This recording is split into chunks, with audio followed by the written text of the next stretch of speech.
श्री विष्णु भगवान की जय। आज हम बताएंगे निर्जला एकादशी व्रत कथा तथा इसका महत्व और इसकी विधि विधान से पूजा करने का तरीका। अगर आपको ये सब समझना है तथा इसकी कथा सुननी है तो इस वीडियो को पूरा देखें। अगर पसंद आए तो इसे लाइक करें।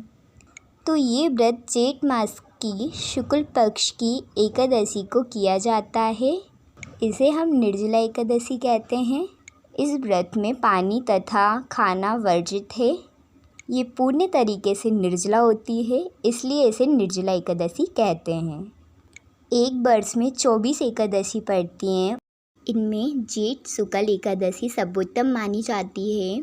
इसका व्रत रखने से सारी एकादशियों का फल आपको मिल जाता है। अगर आपने 12 महीनों में से कोई सी एकादशी का व्रत छूट गया है तो आप अगर निर्जला एकादशी करेंगे तो आपको इसका फल मिल जाएगा। चलिए जानते हैं इसका विधान, इसकी विधि क्या है।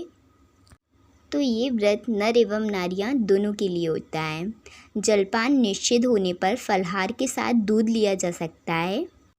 तो चलिए शुरू करते हैं कथा। श्री विष्णु भगवान की जय। एक बार महर्षि व्यास पांडवों के यहाँ पधारे।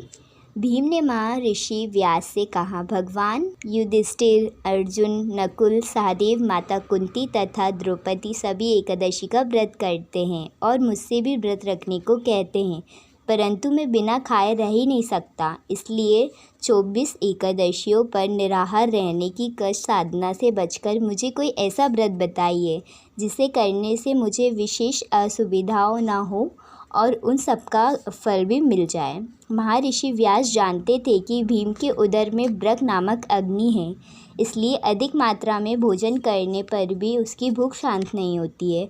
महर्षि ने भीम से कहा, तुम जेठ शुक्ल एकादशी की निर्जला व्रत रखा करो। इस व्रत से स्नान आचमन में पानी पीने से कोई दोष नहीं होता। इस व्रत से अन्य 23 एकादशियों के पुण्य का लाभ भी मिलेगा।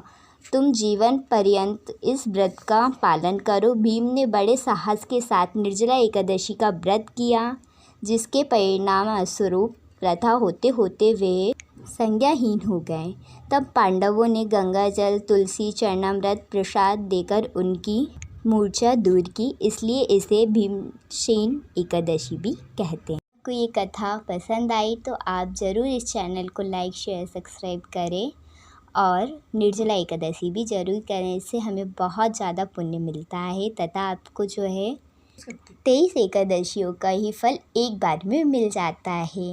विष्णु भगवान की जय। ओम नमो भगवते वासुदेवाय नमः।